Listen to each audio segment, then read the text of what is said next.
Commerce chapter 3 page number 30 second topic planning sorry limitations of planning. देखो कल हमने जो किया था that was a characteristics of planning. Characteristics मतलब उसके फीचर्स। देखो दो तीन नाम यूज होते हैं कैरेक्टरिस्टिक्स की जगह पे। एक कैरेक्टरिस्टिक्स है, फीचर्स और एस्पेक्ट्स। एस्पेक्ट वर्ड ज्यादातर आप यहाँ नहीं सुनोगे, लेकिन इकोनॉमिक्स में ये वर्ड यूज किया जाता है। अब देखो हर चीज, जहां पे कोई भी चीज होती है ना, उसके फायदे नुकसान दोनों ही होते हैं। आजकल जो दो वर्ड्स चल रहे हैं, प्रोज एंड कॉन्स, ठीक है। Pros and cons, merits, demerits, advantages, limitations, ठीक है। तो अभी कल क्या बताया था? अच्छा अच्छा बताया। एडवांटेजेस तो नहीं थे, लेकिन उसकी खासियत बताई थी, ठीक है। उसके गुण बताए थे, फीचर्स बताए थे उसके, ठीक है। वैसे ही आज उसकी बुराई बताई जाती है। लिमिटेशंस का मतलब क्या हो? हर चीज में आप कहीं पे भी कितना भी अच्छा बोलो, लेकिन उसकी बुराई भी होती है। तो आज हम खामियां बता रहे हैं, लिमिटेशंस बता रहे हैं, जिसको लूप होल्स भी कहा जाता है। क्या कहा जाता है? लूप होल्स भी कहा जाता है। Now see, first one is a planning is a universal process. None of the fields can work without planning. Planning is a guiding factor which is neither perfect nor imperfect. As per critics and experts, the limitations of planning are as follows. अब देखो कल हमने देखा कि planning हर जगह universal process क्यों कहा जाता है वृंदा? क्योंकि वो हर जगह यूज होता है प्लानिंग। ठीक है, प्लानिंग हर जगह यूज होता है। जैसे बिजनेस, सोशल फील्ड, एजुकेशन। ठीक है, जैसे कोई युद्ध का मैदान हो, बैटल फील्ड हो, प्लेग्राउंड हो, पॉलिटिक्स हो, ठीक है, कोई भी सोशल वर्क हो, रिलीजियस वर्क हो, कल्चरल वर्क हो, हर जगह कोई भी फील्ड में हर जगह प्लानिंग यूज होता है, ठीक है। और प्लानिंग है क्या? प्लानिंग एक गाइडिंग फैक्टर है जो कभी भी परफेक्ट होगा या इम्परफेक्ट होगा हम ऐसा नहीं बोल सकते। वो परफेक्ट भी होता है, वो कहीं ना कुछ खामियां होती है, इम्परफेक्ट भी होता है। तो आज हम लिमिटेशंस देख रहे हैं। सबसे पहले क्या? सबसे पहले है अनसर्टेन फ्यूचर। अनसर्टेन का मतलब मैंने कल आपको बताया था, जो चीज पता नहीं हो उसे अनसर्टेन कहा जाता है, ठीक है। जो चीज आपको पता नहीं हो उसे अनसर्टेन। जैसे फ्यूचर इज ऑलवेज अनसर्टेन, अगले 2 सेकंड में क्या होने वाला यू डोंट नो, ठीक है। Future is always uncertain. कभी भी आप ये नहीं बोल सकते मुझे पता ही है।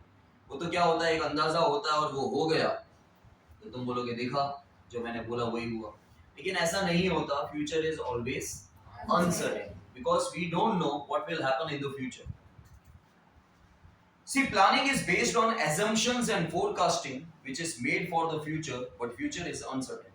तो प्लानिंग हमेशा assumptions के बेसिस पे हम चीजें assume करते हैं, अंदाजा लगाया जाता है, फोरकास्टिंग के बेसिस पे प्लानिंग की जाती है, फ्यूचर के लिए की जाती है। कल मैंने बताया था पास्ट के बेसिस पे, प्रेजेंट में, फ्यूचर के लिए हमेशा प्लान किया जाता है, but future is always uncertain क्योंकि प्लान हम आज करते हैं, पास्ट के बेसिस पे करते हैं, फ्यूचर के लिए कर रहे हैं। लेकिन फ्यूचर में अगर कुछ चेंजेस आ गई तो जो प्लान के खिलाफ हो, ठीक है। फ्यूचर में कुछ ऐसी चेंज आ गई जो, जैसे हमने तूफान की तैयारी की थी। अब तूफान अलग अलग तरीके के होते हैं, ठीक है।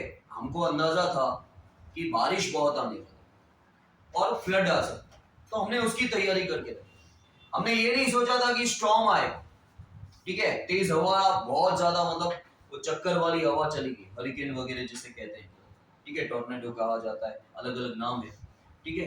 तो ऐसा कुछ होगा पता नहीं था, या हमने सुनामी की तैयारी नहीं करके रखी थी, हमने तो खाली फ्लड की तैयारी करके रखी थी। तो हमने तैयारी तो करके रखी थी। पास्ट देखो, अगर बहुत सारे पहले तूफान आए थे और हर तूफान में कुछ चीजें कॉमन होगी, तो हम उसके बेसिस पे, पास्ट के बेसिस पे, प्रेजेंट में जो आने वाला तूफान है उसके लिए हम लोग रेडी होके बैठे थे। लेकिन अब कोई नई चीज आ गई, चेंजेस आ गए, तो ये जो एप्लीकेशन हमने की वो नई चीज पे शायद अप्लाई, फ्यूचर इज अनसर्टेन, ठीक है। Therefore assumptions are not fully correct. तो हमारे assumptions जो हैं वो अंदाजे हैं, वो कभी भी फुल्ली करेक्ट हो जाते हैं, लेकिन काफी बार नहीं भी होते हैं as per the changing situations. So uncertainties prevail in planning and as it is related with the future. Second is expensive process, क्योंकि प्रोसेस काफी लंबा होता है, छोटा प्रोसेस नहीं है। तो प्रोसेस एक्सपेंसिव हो जाता है, क्योंकि तरह तरह के लोग यहाँ पे, तरह तरह की चीजें जो है वो कनेक्टेड है। See experts have to be engage for planning function. देखो प्लानिंग क्या है, एक intellectual process. Intellectual process means intelligent process. तो यहाँ पे प्लानिंग करने वाले लोग जो हैं वो एक्सपर्ट्स होंगे, तो हमें एक्सपर्ट्स को अपॉइंट करना पड़ेगा, एंगेज करना पड़ेगा प्लानिंग के लिए। Then they are charging high fees, क्योंकि एक्सपर्ट्स को आप अपॉइंट करोगे तो व्हाट ऑब्वियस है कि हाई फीस चार्ज करेगा। मोreover the framing of plans requires time, energy and money। समय चाहिए, एनर्जी चाहिए, पैसा चाहिए, ठीक है। thus planning is an expensive। तो सिंपल सा है, प्लानिंग एक्सपेंसिव प्रोसेस क्यों है, क्योंकि आपको प्लानिंग करने के लिए एक्सपर्ट्स को अपॉइंट करना पड़ता है, और एक्सपर्ट्स हाई फीस देते हैं क्योंकि उनका टाइम, एनर्जी, पैसा सब कुछ ज्यादा है, ठीक है। देन टाइम कंज्यूमिंग, अभी अभी हमने पिछली पॉइंट में ही देखा, it is a time consuming. Planning involves collection of necessary information, its classification, analysis and interpretation to decide alternatives for the business। Thus it is a lengthy and time consuming process। तो time consuming क्यों कहा जाता है ये process, जो method है time consuming क्यों है, क्योंकि आप पास्ट में से पहले इंफॉर्मेशन कलेक्ट करते हो, इंफॉर्मेशन को आप क्लासिफाई करते हो, ठीक है। कोई भी इंफॉर्मेशन के टुकड़े क्यों किए जाते हैं, उसकी डीप स्टडी के लिए। एनालिसिस का मतलब होता है स्टडी करना, ठीक है। कोई भी चीज आप जब उठाओगे, अगर वो छोटी सी चीज है तो ठीक है, आपको टुकड़े करने की जरूरत नहीं है। अगर आप बहुत बड़ी चीज ले रहे हो तो हमेशा उसको क्लासिफाई क्यों किया जाता है, क्लासिफाई एंड एनालाइज, ये वर्ड साथ में आते हैं हमेशा। क्लासिफिकेशन एंड एनालिसिस क्यों साथ में आते हैं, क्लासिफिकेशन मतलब आपने पार्ट्स कर, और एनालाइज का मतलब उस पार्ट्स की अब आप स्टडी कर रहे हो ताकि आप गहराई से स्टडी कर सको, और इंटरप्रिटेशन मतलब आप नतीजे पे आते हो, इंटरप्रेट करते हो। तो भाई ये छोटा काम नहीं है ना, ये टाइम कंज्यूमिंग है। आपने इंफॉर्मेशन ली, क्लासिफाई किया, सारी चीजों को आपने एनालाइज किया, स्टडी की, और फिर आपने कंक्लूजन पे इंटरप्रेट किया। That's why it is a time consuming. So thus it is a lengthy and time consuming process, it is a tedious process, ठीक है, हार्ड प्रोसेस है, सिंपल प्रोसेस नहीं होता। Then planning is irrelevant. Relevant का मतलब होता है related. Irrelevant क्यों बोला गया, देखो नीचे मत देखो, हमने प्लानिंग का कल से लेके आज जो भी समझा उसके रिलेटेड बोलो। और वैसे भी मैं आपसे ना समझाई हुई चीज पूछ रहा हूँ, तो आप कुछ भी जवाब दोगे चलेगा, लेकिन थोड़ा सोच के कि प्लानिंग को इररेलेवेंट क्यों बोला जा सकता है। आगे फ्यूचर में कुछ भी हो सकता है, ठीक है। Future is always uncertain. तो हो सकता है जो हमने सोचा था वो बराबर सोचा था। जैसे मैं हमेशा आपके पेरेंट्स को बोलता हूँ कि 12th के बाद अगर आपको कोई कोर्स सेलेक्ट करना है, आज ट्रेंड में क्या चल रहा है वो मत सोचो, आने वाले 5 साल के बाद, क्योंकि आपका कोर्स जब खत्म होगा तब 5 साल हो जाएंगे, तो 5 साल के बाद ट्रेंड में क्या है वो सोचो। तो आपने प्लानिंग जो की अच्छी की, आपने बेस्ट ऑल्टरनेटिव सेलेक्ट किए, ठीक है, बेस्ट ऑल्टरनेटिव्स आपने चूज किए, उसको क्लासिफाई किया, एनालाइज किया, इंटरप्रेट किया, आपने सब कुछ अच्छा किया, लेकिन फ्यूचर चेंज हो गया और आपका प्लानिंग वहां पे जो है वो रेलेवेंट नहीं रहा, इररेलेवेंट हो गया। See, planning involves uncertainties. Planning becomes irrelevant due to time, circumstances or factors affecting business unit। और कल हमने देखा ना कौन से फैक्टर्स ज्यादातर हमें अफेक्ट करते हैं, एक्सटर्नल, ठीक है। जैसे सरकार के जो गवर्नमेंट है उसके नियम कानून बदल जाएंगे, तो हमने तो प्लान पहले जो नियम कानून चल रहे थे उसके अकॉर्डिंग किया था। तो यहाँ पर प्लानिंग इररेलेवेंट हो जाता है टाइम के अकॉर्डिंग, वक्त बदल जाता है, हालात बदल जाते हैं, सर्कमस्टेंसेस बदल जाते हैं, और फैक्टर्स जो बिजनेस को अफेक्ट करते हैं। So in that case planning is liable to fail. Then tends towards rigidity. कल मैंने आपको बताया था रिजिड क्या होता है, क्या होता है पंडित जी, ठीक है, वेरी गुड, जो चेंज नहीं होता। रिजिड मतलब ऐसे, रिजिड मतलब जिद्दी होता है, ठीक है। रिजिड का मतलब होता है फ्लेक्सिबिलिटी, मतलब जिसमें चेंजेस आते हैं, उसका ऑपोजिट होता है रिजिड, मतलब जिद्दी। जिद्दी यहाँ पे जिद्दी वर्ड सूट नहीं होता, लेकिन रिजिड का मतलब वही होता है जिसमें चेंज ना आए, जो अपनी जगह पे रहे, स्टेबिलिटी, ठीक है। तो planning is adopted as a program for the future। If any adverse situation occurs, managers or employees do not take risk of deviating from the plan। They stick to the planning during implementation stage। Thus planning leads to rigidity। अब क्या होता है कि planning जो है हमने adopt किया, जो भी प्रोग्राम है फ्यूचर के लिए किया, काफी बार मैनेजर्स को, एम्प्लॉयज को पता है गलत हो रहा है, नुकसान होगा, लेकिन then also they are stick to their plan, क्योंकि ऊपर से ऑर्डर्स आए। जैसे आपने काफी बार मूवीज में देखा होगा, जैसे मूवीज में बताते हैं, मिलिट्री वाले काफी बार होता है कि उनको पता है कि ये चीज शायद गलत हो रही है, लेकिन क्या बोलते हैं, ऑर्डर्स। तो वो आप क्या देख रहे हो, they stick to their plan, they are not switching their plan. वो प्लान बी पे नहीं जाते जब तक ऑर्डर्स नहीं है। तो यहाँ पे काम करने वाले ओनर नहीं है, मैनेजमेंट नहीं है, काम करने वाले मैनेजर है। Manager is also an employ, और दूसरे वर्कर्स हैं। They can not take their own decision. वो काफी बार क्या होता है कि वो बोल भी नहीं पाते और वो अपने रास्ते से डिविएट भी नहीं होते। डिविएट नहीं हो रहे मतलब चेंज भी नहीं होता, because they don't want to take risk. वो खुद रिस्क नहीं लेना चाहते। अगर जो उन्होंने चेंज किया फायदा हुआ तो ठीक है, लेकिन नुकसान हुआ तो वो डिविएट मतलब अपने रास्ते से दूसरा रास्ता पकड़, उसको डिविएशन बोलते हैं। Then uncertainty of external factors. हमें कभी भी नहीं पता होता कि क्या एक्सटर्नल फैक्टर्स आ सकते हैं, ठीक है। So business units are affected by external factors which keeps on changing, that hinders the success of. Hinders मतलब रुकावट, ठीक है।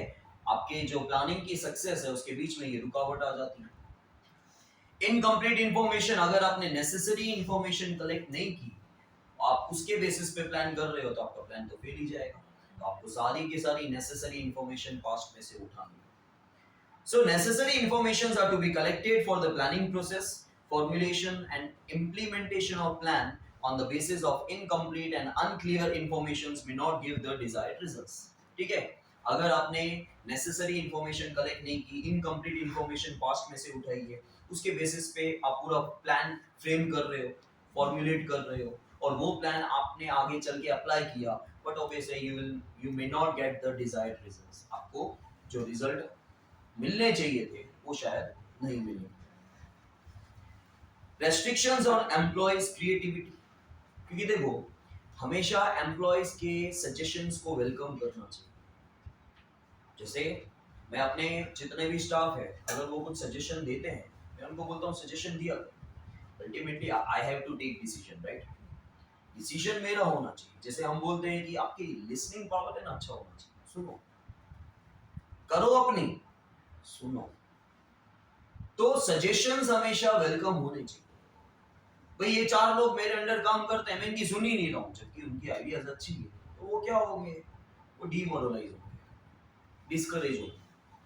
लेकिन अगर उनकी सुन ली जाए, चलानी अपनी, लेकिन उनकी सुन ली जाए तो एटलीस्ट उनको ये होगा कि भाई हाँ हमें बोलने दिया जा रहा है, हम भी हिस्सा हैं इस चीज का। तो एम्प्लॉयज की क्रिएटिविटी रुक जाती है, क्योंकि एम्प्लॉयज को उनका जो सजेशन है, देखो एक नया मैनेजर लेकिन फ्रेशर है, उसको कोई अनुभव नहीं, एक्सपीरियंस नहीं, हाई फाई डिग्री लेके आया है, हाईली एजुकेटेड है, लेकिन नया मैनेजर है।